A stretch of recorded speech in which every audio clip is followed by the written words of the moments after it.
The train had rumbled for hours, its wheels clattering over the rails as if trying to shake the minds of those it carried. Inside the boxcars, German soldiers sat huddled together, their uniforms dusty, their hands calloused from the endless fighting that had brought them here. Some stared blankly at the wooden walls, tracing the knots in the planks with their fingers, while others whispered to one another in low, uncertain tones. No one spoke loudly.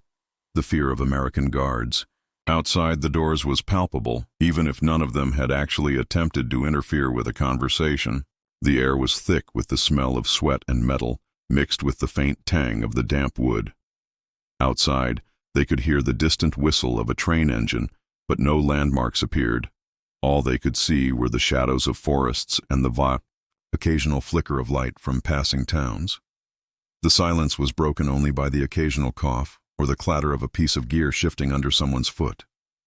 Hans, a young soldier from Berlin, tried to focus on something familiar, anything to remind him that this was temporary, that he would see home again.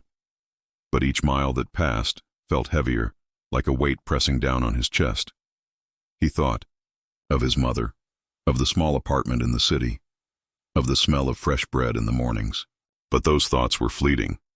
Reality intruded with every rattle of the train, every shudder that ran through the car, reminding him that he was no longer in control of his own fate. When the train finally slowed and came to a halt, the doors were flung open abruptly and harsh voices barked commands in English.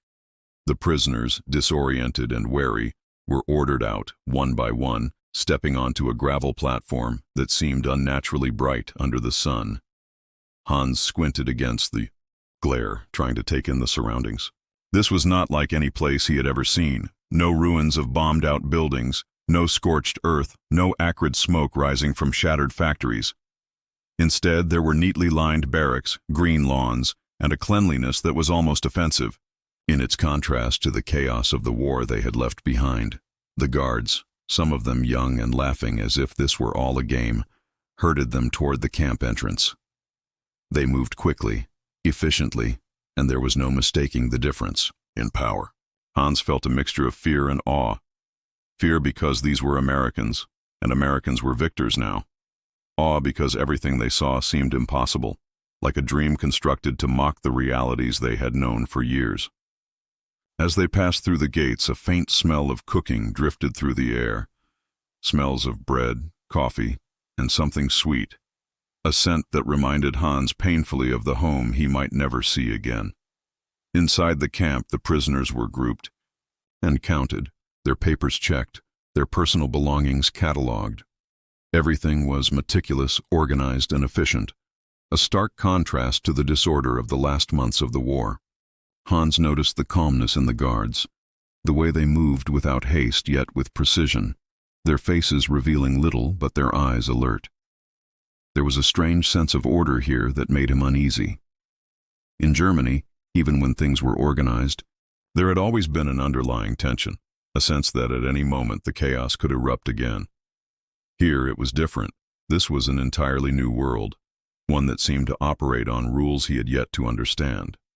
As they were led to their assigned barracks, Hans stole glimpses at the other prisoners, seeing a reflection of his own fear and confusion in their eyes. Some were older men, hardened by years of conflict, others young and barely out of their teens, their innocence shattered by the realities of war.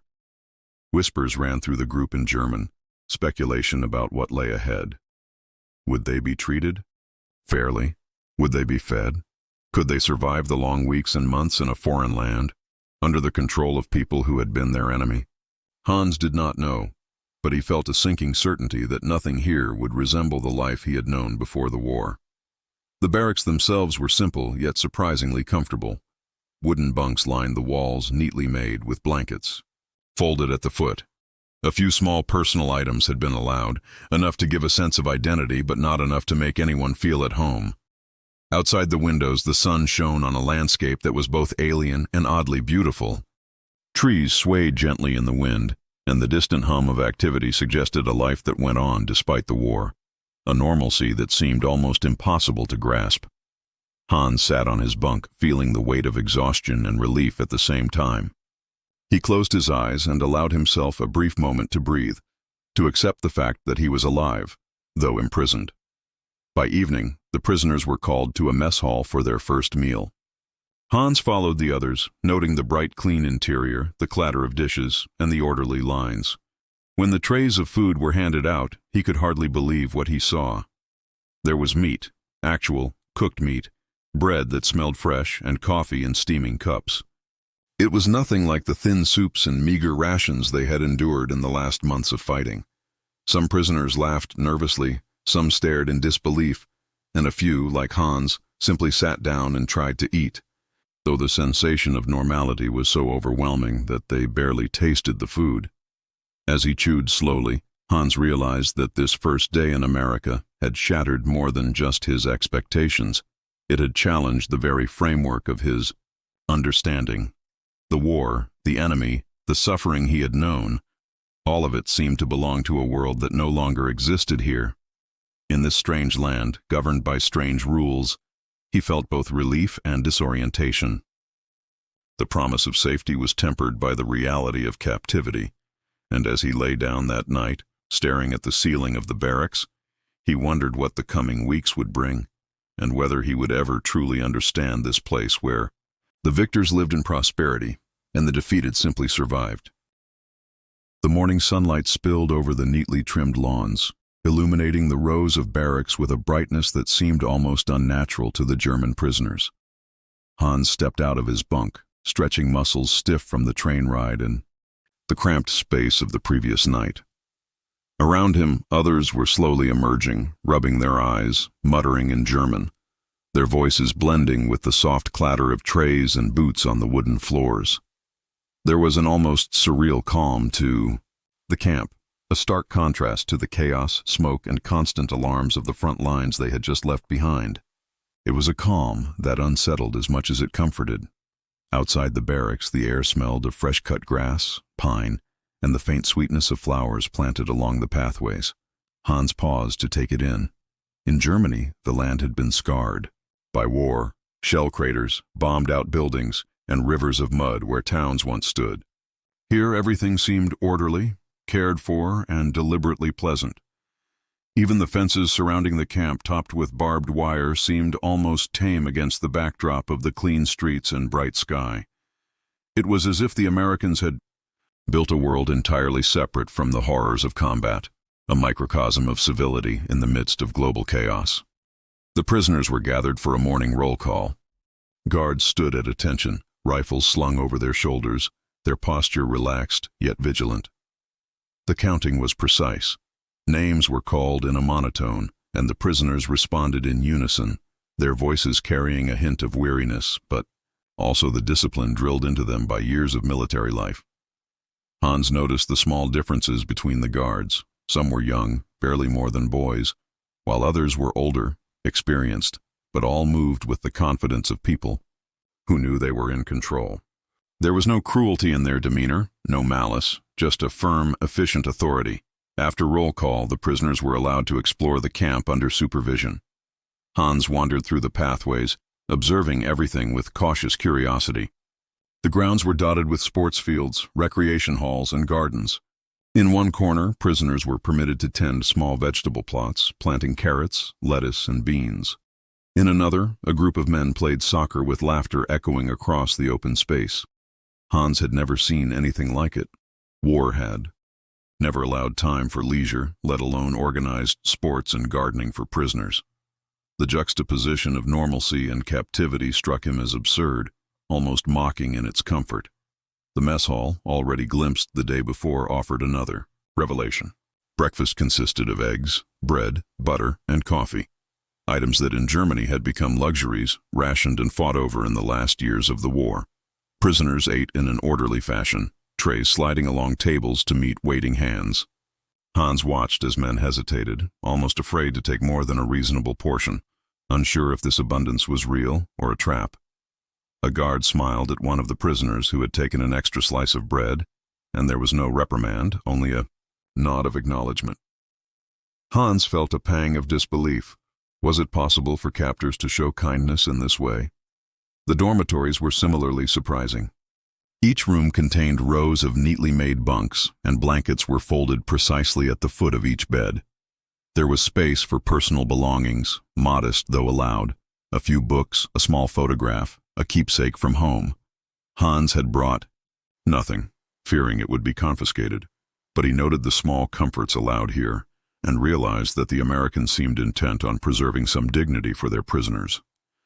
In Germany, even when soldiers were captured, the camps were harsh, overcrowded, and the guards often brutal. Here, everything seemed calculated to maintain order without unnecessary cruelty. One of the most remarkable sights came in the form of the supply depot. Hans and a few other prisoners were allowed to watch as trucks rolled in, delivering crates of food, clothing, and equipment. They were sorted and stored with efficiency that left Hans stunned. In Germany, even well-supplied units often faced shortages, delays, and bureaucratic chaos.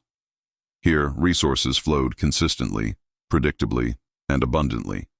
It was not just organization. It was prosperity on display. A silent message that the Americans had built a system far beyond what Hans and his comrades had ever imagined. As the day wore on, Hans began noticing subtle but profound differences in daily routines. Prisoners were allowed regular showers, access to medical care, and even small privileges like writing letters home. In Germany, a wounded or sick soldier often waited days for attention, if it ever came at all. The idea that a captor could care for the well-being of the defeated seemed almost alien. Hans felt a mixture of gratitude and unease. The comforts of the camp reminded him daily that the war was over, that the world he had known was gone, and that he was now dependent on the mercy of those he had once fought against. By evening, the camp came alive in a different way. Some prisoners gathered in the recreation hall, playing cards, reading, or simply talking in low voices. Others walked along the pathways, exchanging glances and cautious smiles. Hans joined a small group sitting under a tree, where conversation drifted from memories of the front lines to small talk about life before the war. Yet even in these casual moments, there was an unspoken tension, a sense that this normalcy was fragile, temporary, and perhaps just another test. As night fell, the camp grew quiet. Lights glimmered in the barracks, and shadows stretched long across the lawns. Hans lay on his bunk, staring at the ceiling, thinking about what he had seen that day. The abundance, the order, the civility, it was almost unbearable to witness. It forced reflection on his own life, the choices he had made, the sacrifices of those around him, and the devastation left behind in Europe. He understood now, more than ever, that the Americans had built something he could hardly hope to match, and that in this moment, in this strange land, he was a small, defeated part of a world that moved on without him. The first impressions of the American camp left a mark on Hans and his fellow prisoners that no confinement or exhaustion could erase.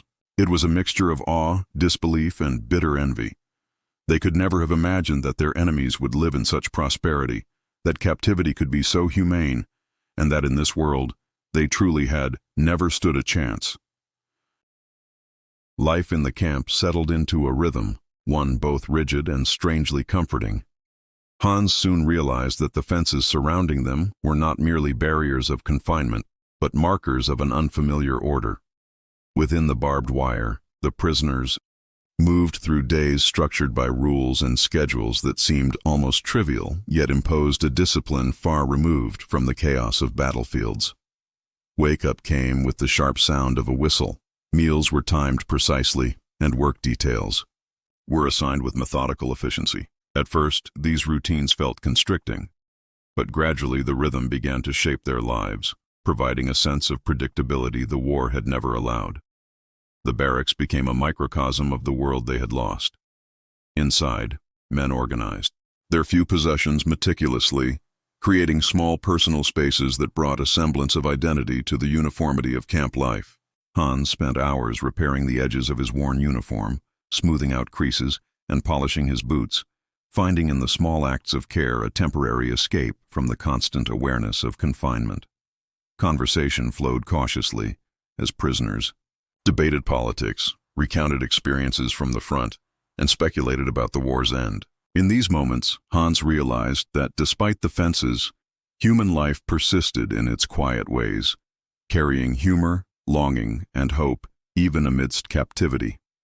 Work details were a central part of daily life, ranging from maintenance tasks within the camp to tending gardens that supplied the mess halls. Hans found himself assigned to a team that cleared debris, repaired wooden walkways, and planted vegetables. The labor was steady and purposeful, yet it carried an undercurrent of absurdity. Men who had once faced death on the battlefield now pruned flowers and swept paths under the supervision of young American soldiers. Hans's hands, scarred and calloused from months of fighting, moved with careful precision, almost unconsciously shaping a world that was strangely gentle compared to the one he had left behind. Interactions with the guards became part of the new reality.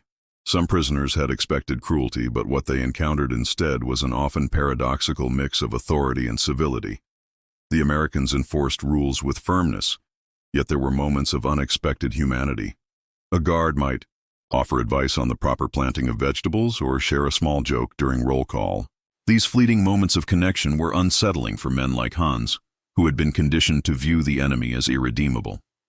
Slowly, he began to see them as individuals rather than symbols, human beings with their own lives and concerns, a realization that was both liberating and discomforting. Meals continued to reinforce the surreal nature of life behind the fences. Breakfasts were generous, lunches substantial, and dinners often featured foods that many prisoners had not seen in years. The abundance was almost disorienting. Prisoners would sometimes sit in silence, unsure whether to eat greedily or sparingly, fearing that taking too much might appear greedy, while eating too little seemed a betrayal of their own survival instincts. Hans found himself marveling at the simple pleasure of bread that did not crumble in his hands, or coffee that did not taste bitter and thin. These small comforts became a form of psychological sustenance, a reminder that life could exist beyond hunger and fear. Yet, despite the relative safety and provision, the fences were a constant reminder of loss. Freedom was measured not in miles traveled, but in the simple inability to leave. Hans would walk along the perimeter, hands resting on the cold metal wire, staring at the distant landscape that lay beyond. Imagining the cities, forests, and rivers of Germany he could no longer reach, he felt the weight of absence, family, friends, and a homeland altered by war. The camp, for all its civility, was a cage, and the separation from home gnawed at the prisoners in quiet, persistent ways. Evenings brought reflection and conversation. Groups of prisoners gathered in corners of the camp, sharing letters from home or whispers of news filtered through Red Cross communications. They debated the war, speculated about the future, and sometimes shared dreams of what life might be, like once freedom returned. Hans listened more than he spoke, absorbing stories of relatives who had survived bombings, towns that had been lost, and friends who had disappeared. The camp became a lens through which he viewed the broader world, a place both safe and confining, where the war existed in memory but no longer dictated every breath. The psychological weight of confinement became most evident in the quiet hours of the night. Lying on his bunk, Hans would stare at the ceiling, tracing cracks in the wooden boards, and confront the contrast between the life here and the life he had known. He struggled with a mixture of relief and shame. Relief at having survived, shame at feeling that captivity was more comfortable than the conditions endured by ordinary citizens back home. He wondered if the world beyond the fences could ever be as orderly, prosperous, or fair as the Americans seemed to have made it.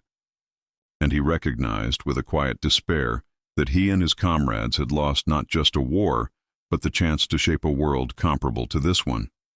Despite the monotony of daily routines, small acts of rebellion and personal agency surfaced. Prisoners carved initials into wooden bunks, exchanged handmade trinkets, or secretly practiced skills learned on the battlefield. These acts were minor but significant, affirming individuality and control within a system designed to regulate every movement. Hans found solace in these quiet rebellions, in the ability to shape small pieces of his existence despite the overarching presence of authority.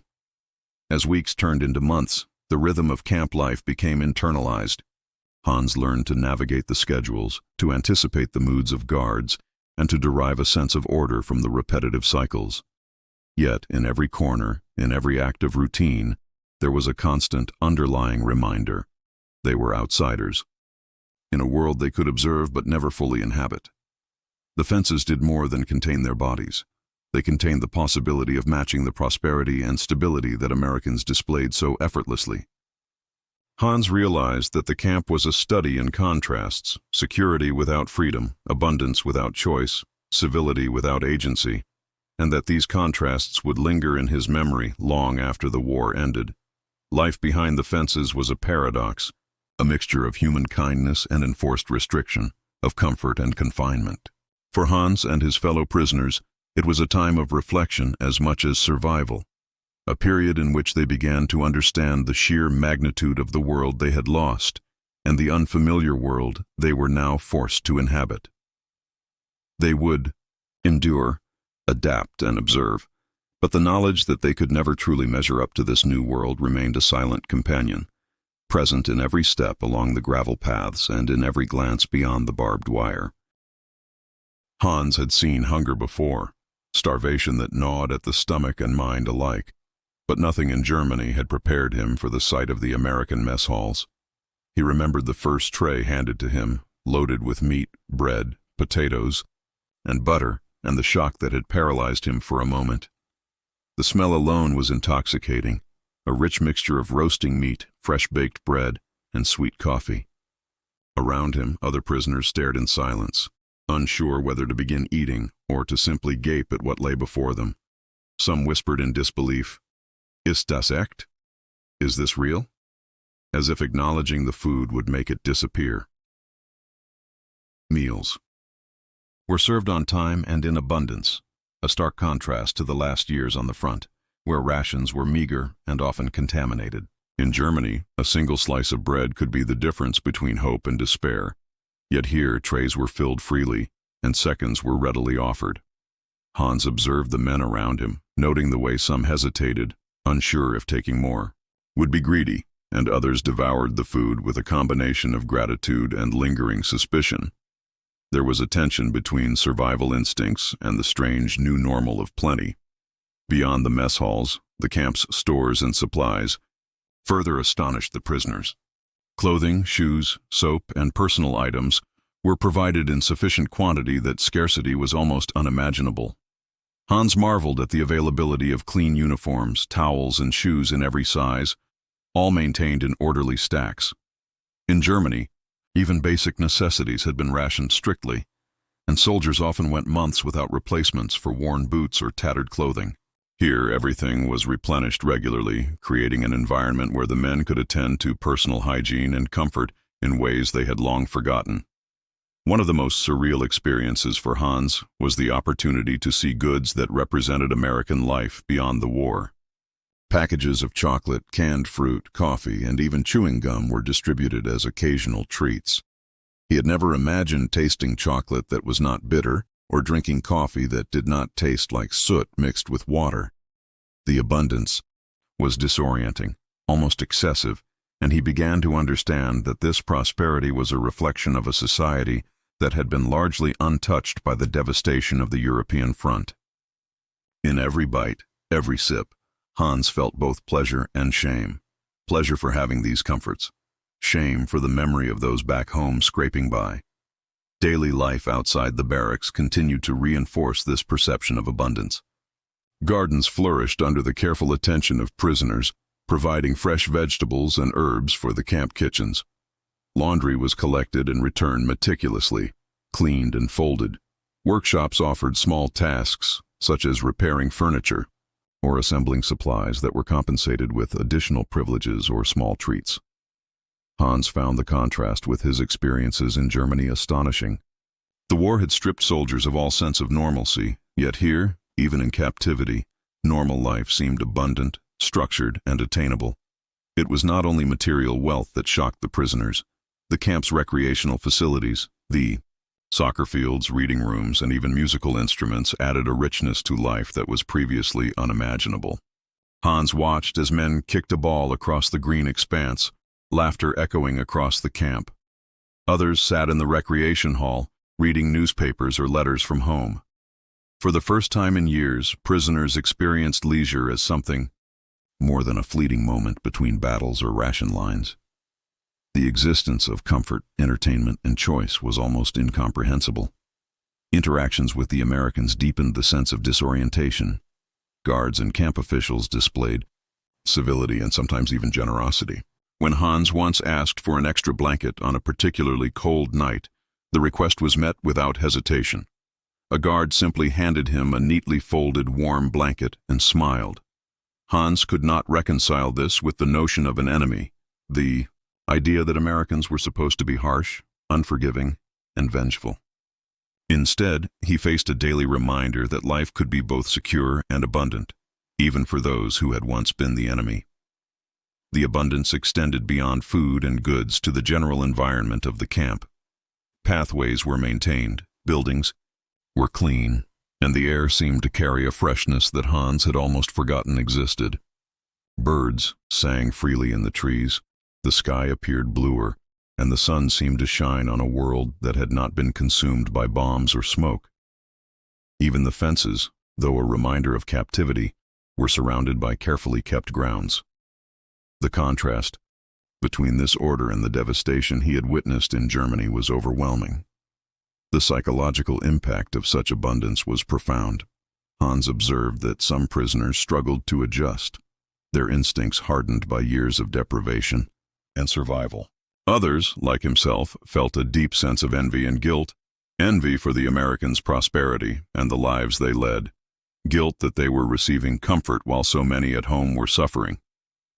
Conversations often returned to this theme, with men debating whether the generosity of the camp masked a subtle superiority, a demonstration of power designed to remind them of their defeat. Whatever the intention, the result was undeniable. The Americans' way of life was on full display, and the German prisoners could not ignore the gulf that separated them from it. Hans began to reflect on the broader implications. The abundance was not merely about food, clothing, or recreation. It represented an entire society, organized and prosperous, a society that had survived without the devastation that had ravaged Europe. He realized with a growing sense of inevitability that his own homeland might never achieve such stability, that the years of war had left scars too deep to repair quickly. The Americans had built a world of comfort and order while the Germans had fought desperately to survive. And now, trapped behind fences and observation towers, Hans and his comrades bore witness to the fact that in this battle of societies, they had been left far behind. As night fell, Hans lay on his bunk, the warmth of a full meal and a clean blanket contrasting sharply with memories of hunger and cold. He understood that the abundance around him was both a blessing and a reminder of loss. It reinforced the hierarchy of power, the consequences of defeat, and the unbridgeable gap between the victors and the vanquished. In the quiet moments before sleep, he felt a mixture of awe, envy, and melancholy. The Americans had created a life they could never fully emulate, a prosperity they had never imagined, and in this realization, Hans confronted the truth he could not escape. They had never stood a chance. Life in the camp had settled into a routine of controlled predictability, yet beneath the structure of schedules and regulations, unexpected human connections began to emerge. Hans noticed it first in small, almost imperceptible ways. A guard, offering a nod of acknowledgement when he completed a work detail efficiently, a shared joke over the absurdity of a long line at the mess hall, a quiet glance exchanged during a roll call. These small interactions, harmless though they seemed, began to chip away at the stark division between prisoner and captor, sowing the seeds of an uneasy, cautious familiarity. Hans soon found himself observing one of the younger American guards, a man named Robert, who was barely older than Hans himself. Robert was not like the others. There was a thoughtfulness in his eyes, a sense that he saw the prisoners not merely as enemy combatants, but as human beings. Hans caught him humming softly while arranging supplies in the mess hall, his hands moving with practiced ease, and wondered if this was the same person who had once held a rifle against the enemy. When Robert spoke, it was often in a soft, patient tone, explaining tasks or offering advice, and Hans felt the first flicker of a recognition he had not expected. Perhaps enemies could exist without hatred, at least within the confines of this camp. It began with small gestures. During a work detail repairing wooden pathways, Robert offered a bottle of water to Hans, who hesitated before accepting. The gesture, simple and almost mundane in its intent, struck Hans profoundly. In Germany, he had learned to accept nothing from enemies, to trust no one, to assume every kindness masked a threat. Here, however, there was no hidden agenda, just an acknowledgement of basic human need. Hans felt a mix of relief and disbelief, a confusion that took him days to unravel. Over time, he began to speak in broken English, attempting phrases he had once mocked, and Robert responded with patience, teaching words, explaining idioms, and sharing stories about life before the war. Friendships among the prisoners themselves deepened as they navigated this strange landscape together. Hans gravitated toward Friedrich, a soldier from Munich, whose dry humor and quiet resilience provided comfort during long days of work and long nights of reflection. They would share letters from home, sometimes reading aloud the carefully censored words from the Red Cross or recount stories from battles both won and lost. These conversations offered an anchor, a sense of continuity in a life otherwise marked by disruption and captivity. Together they would sit under trees in the late afternoons, watching the sun dip low across the manicured lawns, marveling at how different the world could feel even when confined by fences and barbed wire. The camp itself facilitated unexpected bonds between prisoners and guards. In the recreation hall, musical evenings were organized, allowing men to sing or play instruments. Hans had never touched a piano in his life, yet he found himself coaxed into pressing keys under Robert's guidance. The sound was hesitant at first, discordant, but gradually it formed melodies accompanied by laughter and gentle teasing. For a brief moment, the war outside the camp ceased to exist. They were simply humans sharing music, and the barriers between captor and captive seemed to blur, if only temporarily. Letters became another bridge. Prisoners were permitted to write home, and sometimes American guards assisted in translating or delivering these messages with care. Hans wrote to his mother and siblings, describing the camp with a cautious honesty, balancing the relief of safety with the sorrow of separation. Robert, noticing Hans's hesitation with English, offered to help him phrase words, carefully correcting grammar and explaining idioms. These exchanges fostered an unusual intimacy between the two, a connection built not on shared nationality or allegiance but on the fragile commonality of human communication. Even within the limitations imposed by captivity, small acts of trust emerged. Hans was assigned to a detail that involved handling equipment alongside American guards. He noticed subtle nods of acknowledgement, shared laughter at minor mishaps, and moments where orders were conveyed with a lightness that suggested genuine respect. He realized that mutual understanding could exist, even when the circumstances were dictated by confinement and hierarchy.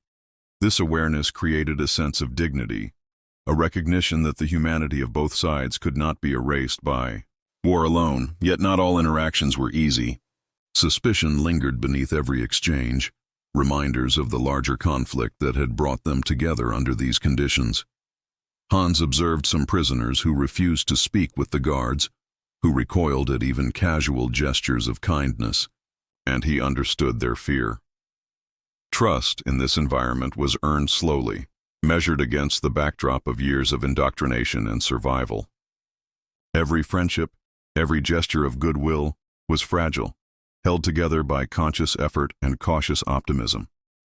As weeks passed, Hans began to internalize a profound truth. Even in captivity, even behind fences, human connection could flourish. The camp, designed to enforce control and hierarchy, had inadvertently fostered bonds that transcended nationalities and allegiances. He discovered that shared laughter, acts of kindness, and small conversations could bridge the gap between enemy and friend. These moments became precious, reminders that life was not solely defined by conflict, and that the capacity for empathy could exist even in a world divided by war. By the end of the chapter, Hans realized that these friendships, fleeting and constrained though they were, offered a perspective he had not anticipated. The war had trained him to see enemies in black and white, to measure others by victories and losses, but here, in the structured rhythm of the camp, he saw shades of gray. He saw courage, compassion, humor, and resilience, not confined to one side or the other, but scattered among all who lived under the fences. And for Hans, this realization, perhaps more than any meal, any abundance, or any orderly routine, would leave an indelible mark on his understanding of humanity. Nights in the camp were the hardest for Hans. The days passed with routine and activity, but when darkness fell and the barracks grew quiet, memories flooded his mind with relentless intensity. He thought of Berlin, of the streets once crowded, with life, now scarred by bombings and loss. He remembered his mother's weary face, the way she had tried to maintain normalcy as the city crumbled around them, and the helplessness he had felt, powerless to protect her. Every creak of the barracks, every whisper in the hall, drew him back to a homeland forever changed, a place that would never again be the one he had known. Hans often sat alone on his bunk, reading letters from home with trembling hands. Each letter was a mixture of hope and despair, carefully worded to convey the barest details while shielding loved ones from the full horrors of war. He clutched these pieces of paper as if they were lifelines, fragile threads connecting him to a life that now seemed impossible to reclaim. He thought of Friedrich, friends from Munich and Hamburg, soldiers and civilians alike, and he felt the weight of guilt. Survivor's guilt compounded by the knowledge that the comforts of the camp were unavailable to those at home. It was an impossible balance, the relief of safety and abundance, and the pain of knowing that others were left to endure suffering without respite. Outside, the camp continued to hum with life. Guards moved about with cheerful efficiency, meals were prepared with care, and recreation provided diversions that Hans had never imagined possible for prisoners of war.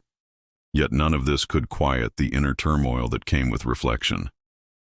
He pondered the choices that had led him here, the nationalism that had driven him to fight, the obedience to authority that had made him complicit in destruction, the ideology that promised glory but delivered death and ruin.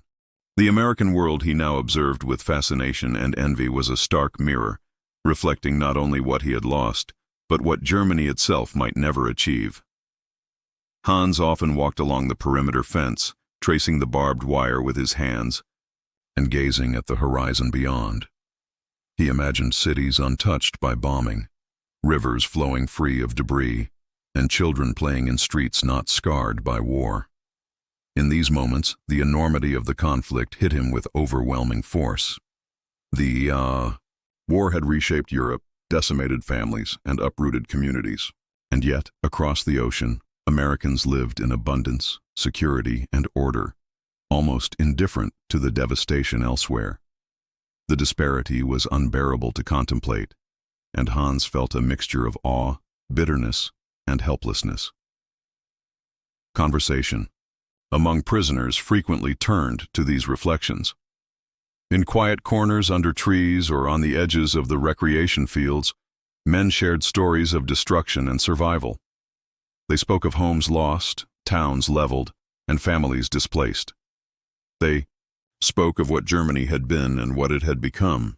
In these exchanges, Hans found both solace and pain, solace in the fact that others shared his experience, and pain in the unrelenting reminder that so much could never be undone. These reflections were not idle nostalgia. They were an attempt to make sense of catastrophe, to find meaning in the chaos, and to reconcile memory with the reality of survival. The letters from home became mirrors of this struggle. They were full of coded resilience. We are managing. We survive. Do not worry. Each phrase hinted at hardship without describing it fully. Hans often wept silently as he read, overwhelmed by the courage and suffering of those left behind. He felt simultaneously grateful for his own safety and profoundly inadequate, powerless to alleviate the burdens carried by his family and friends. In those moments, the camp's abundance and civility seemed almost cruel, a contrast that underscored the randomness of fortune in wartime. Hans also reflected on the moral dimensions of the war. He questioned the orders he had followed, the people he had fought against, and the ideologies he had once embraced. Was it enough to survive? Could survival carry with it a moral weight so heavy that it shaped the rest of one's life? He thought of Friedrich and others whose lives had been similarly bound to duty and circumstance, and he realized that the consequences of war were not only physical, but psychological. Each prisoner carried a burden that could never be fully lifted, a constant negotiation between memory, guilt, and the faint glimmers of hope that life might continue. In the quiet hours, Hans sometimes conversed with the American guards, cautiously probing their perspectives on the war. These conversations were tentative, filled with politeness and mutual curiosity. He learned that many of the guards had brothers, fathers, or friends fighting in Europe, that their own lives had been touched by conflict in ways both direct and indirect. This knowledge complicated Hans's view of his captors. They were not faceless victors. They were humans who had their own fears, losses, and moral dilemmas. The realization that suffering and courage were not limited by nationality offered a perspective that was at once comforting and disquieting. The reflections on home and war became an internal landscape, a place where memory, guilt, and longing intersected with observation of the present. Hans began to understand that the war had not only reshaped the physical world, but had left indelible marks on the psyche of every survivor. He recognized that prosperity, abundance, and order, as displayed by the Americans, were not merely external conditions. They were a statement of stability and resilience that Germany, at least for now, could not replicate. And in accepting this truth, Hans confronted the stark reality that some losses were irreversible, that some wounds were not physical but existential, and that the past would forever shape the lens through which he viewed the world. By the end of each night, Hans returned to his bunk with a mixture of exhaustion and clarity. He understood the fragility of human life and civilization, the capriciousness of fortune, and the profound contrasts between survival in abundance and survival in destruction. The camp had given him safety, nourishment, and human connection, but it had also forced him to reckon with loss, with the impossibility of recreating the world he had known, and with the knowledge that, in this new world, he and his comrades truly never stood a chance. The day of departure arrived with a quiet gravity. Hans and the other prisoners had long anticipated this moment, yet when it finally came, it carried a weight that no one could have fully predicted. The fences, the barbed wire, the orderly rows of barracks, they had become a strange sort of home over the months, a space defined by routine, abundance, and human connection. Leaving it behind was not a simple matter of stepping beyond a gate. It was leaving a world in which life had become survivable, predictable, and in some ways, humane. The morning was bright, with the sun glinting off the fences and casting long shadows across the lawns. Guards moved about with efficiency, preparing the paperwork and transportation for the departing prisoners. There was a solemnity in the air, a mix of relief and lingering tension. Hans walked along the familiar pathways one last time, noting the small details that had once seemed insignificant. The neatly trimmed hedges, the flowers planted along the mess hall, the benches where men had gathered to talk and laugh. Each element carried memories of quiet resilience, fleeting friendships, and moments of wonder that had punctuated the monotony of captivity. Boarding the transport was orderly, almost ceremonial. Names were called, documents checked, and one by one, prisoners stepped into the waiting trucks and buses. Hans felt a strange disorientation as he took his seat, the landscape of the camp slowly receding behind him. He glanced at the other men, seeing exhaustion, relief, and a hint of sorrow etched into their faces. They had survived together, adapted together, and learned together, and now they were being dispersed back to a world that remained foreign and uncertain. During the journey, Hans reflected on everything he had witnessed. He thought of the abundance of the camp, the food, the clothing, the leisure, the civility, and how starkly it contrasted with the devastation he had left behind in Germany. He remembered the friendships that had formed across enemy lines, the small acts of kindness, the conversations that had transcended language and ideology. And he understood, with a clarity sharpened by months of observation, that the world he had returned to would be irrevocably different. The lessons of survival, adaptation, and humanity he had learned within the fences would follow him. Yet the prosperity and order of America would remain something he could admire but never fully replicate. Hans's thoughts drifted to the people he had left behind, the family, friends, and neighbors whose lives had been upended by war. He thought of letters from home, of partial news filtered through Red Cross communications, of towns shattered by bombings, of families struggling to rebuild. The contrast between their suffering and the calm, ordered life he had observed in America was almost unbearable. He realized that while the war had ended for him in a literal sense, the consequences would ripple across generations. The abundance and civility he had witnessed were not just privileges of geography. They were outcomes of circumstance, timing, and fortune, things Germany had largely lost in the devastation of conflict. As the transport crossed rivers, fields, and towns, Hans noticed signs of recovery in some areas. Rebuilding, cleared debris, people beginning to return to daily routines. But he also saw the scars of destruction, crumbling buildings, abandoned villages, and stretches of land scarred by battle. The juxtaposition was stark.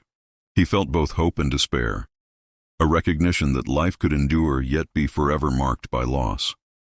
He thought of the Americans he had come to know, of the careful order they maintained in the camp, and wondered if such stability could ever take root in his homeland.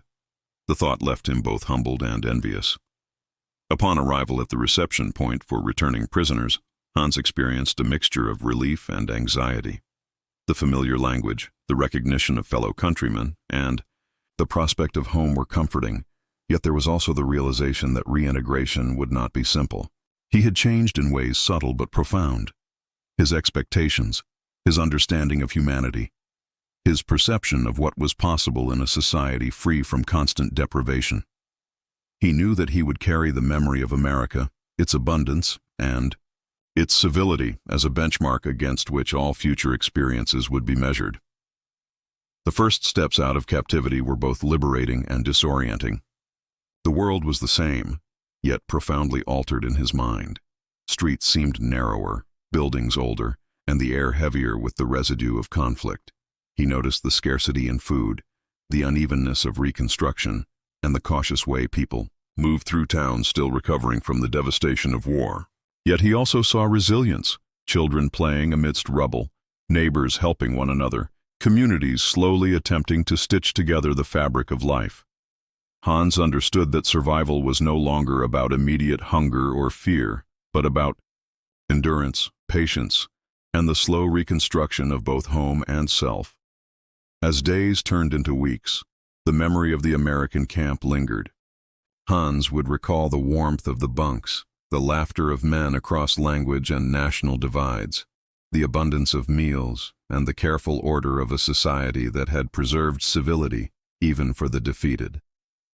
These memories were a source of both comfort and unease, reminding him of what could exist in human society and what he had lost by circumstance. He shared these reflections sparingly with others, knowing that few could truly grasp the simultaneous wonder and sorrow embedded in such experiences. In quiet moments, Hans contemplated the broader lessons of captivity. The war had ended, but its consequences remained, physical, moral, and emotional. He understood that the abundance he had seen in America was not simply material. It was a manifestation of stability, foresight, and a culture that valued both efficiency and humanity. He realized that Germany, ravaged and divided, would take decades to approach such order, if it ever could. And in this understanding lay both humility and a bittersweet acceptance. Ultimately, departure from the camp marked not only physical release but the beginning of a lifelong reckoning. Hans would carry the memory of fences, food, kindness, and order as both inspiration and reminder.